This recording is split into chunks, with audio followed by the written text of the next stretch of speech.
Now the first thing we have to do, obviously, is we've got to shut this water off and be careful with this top lid. I always try to be really careful with that. I put it on the carpet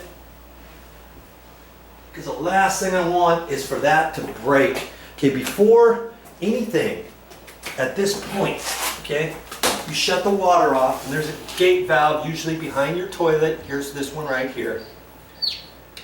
And I always cross my fingers because you never know. Sometimes those gate valves don't shut off all the way. And if they don't, it's like, how are you supposed to do your toilet repair, your change out and all that without turning the water off to your house? You know, if it's dripping a little bit, then I take a bucket and I'll slip a bucket over there, and there's a pipe there, and then I can hook the pipe over into the bucket. But I'm going to cross my fingers, flush this, keep the lever down. That'll get most of the water out of the tank. Okay, lucky for me, there's no water coming out of the fill pipe here, so I believe that's all shut off.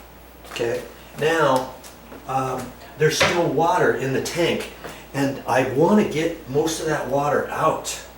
Okay, because I'm gonna have to, once I disconnect the toilet, I'm gonna set it down on its side. Water's gonna go all over the place, and I don't really want that to happen, you know.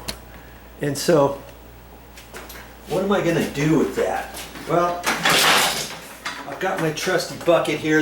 There's a couple ways to do it. You can put it in a bucket, or you can put it directly into the toilet, you know. This is clean water. I don't really necessarily need gloves for this, but if you feel more comfortable getting gloves, you can. So I'm just socking it up with a fairly large sponge here. And that's just how you're going to have to get it out. If you've got a shop vac, you could remove it that way. Some people have said, hey, Joe, why don't you use a shop vac? Well, yeah, that's all fine and dandy if I had one. But if you don't, you can do it just with the sponge. And I've had to do it with just a little kitchen sponge, way smaller than this, like if I didn't have a big sponge handy. It just takes a little bit while longer, or I've cut a Dixie cup and kind of scooped it out as best I could. Then you could take a rag in there if you didn't have a sponge. All kinds of things you could do, get this water out. So I'm just trying to get as much water out of here as possible. If some of it drips on the floor, that's okay. Okay, now what am I going to do with this water? I can dump it right in here. And see, there's all this water has to go down the tube here. Okay, see how high it is? Now I could sponge all that out. But you could take your water and dump it right in there. See where the line of water is? Let's see how low this goes when you just pour some water down it. See, that's going directly down into the drain. You see there? The water's down there. It's not up here now. Now I can take my sponge, and I can just get that little bit of water out. Okay? Now I could have used the whole sponge for the entire thing, but if you got a bucket, use it. You know, you've probably never seen that before, have you? You've been watching my channel. I show you that on a separate video. You know, how to flush a toilet like that. Okay, look, there you go. No water in it. Now I'm ready for the next step. What is the next step? Well, I can disconnect the toilet here. I think that'll be my next step. There's the water line underneath there, and see this toilet has been caulked down to the floor. Now there's much discussion made about this. I usually caulk my toilets in down at the bottom. See here, this is a bead of caulking, and it just makes the toilet kind of look pre-finished.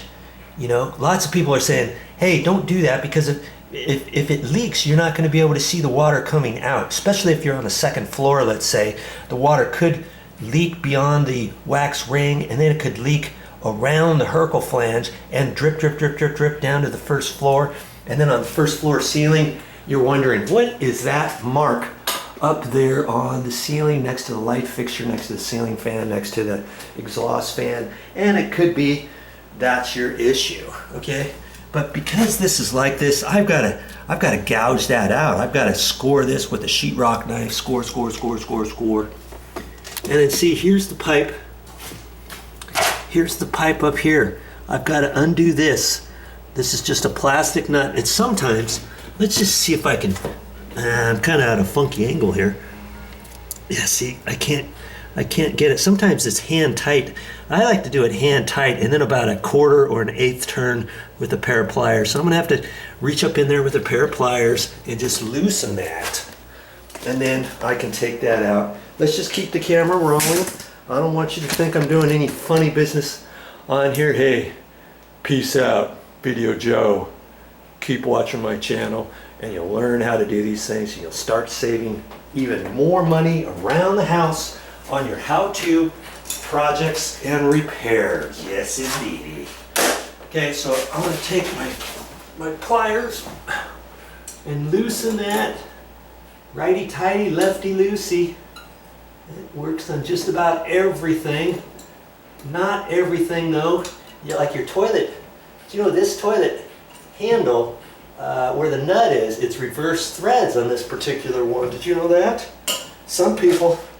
I went to one place and the guy says, hey, the toilet handle's broken, the threads are stripped, I can't do anything with it. And I went in there and I just tightened it right up. I said, what are you talking about? Because I was kind of doing it as a joke because I knew he didn't think it was reverse threads. He tighten it, and it would just spin. And he thought it was bad. You know, not all toilets are like that, but this one is and a lot of them are. Okay, so I'm just loosening that up. Okay, now I got that loose. And you know what else is reverse threads? Sometimes reverse threads, right here, your pop-up. The top of this sometimes is reverse threads. And you've got to try that sometimes. Sometimes I'll see this is off and somebody will have tried to screw it on there and they couldn't get it. They thought it was messed up. That's because it turned the opposite direction. Okay, not all of them, but some.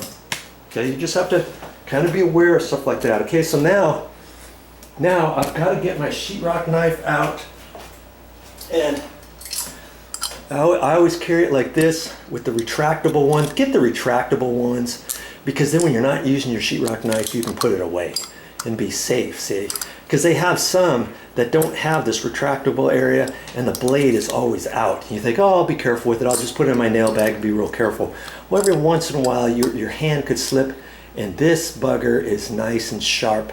I like to keep a sharp one in here. And this has a little utility case right in here where you can have 5 or 6 sharp ones, and then when you change them out, put your dull one in here in the bottom of it, let's say. Then if you go into knowing that you're going to do something that's going to mess up your blade anyways, use a dull one first, you know, before you mess up your sharp one.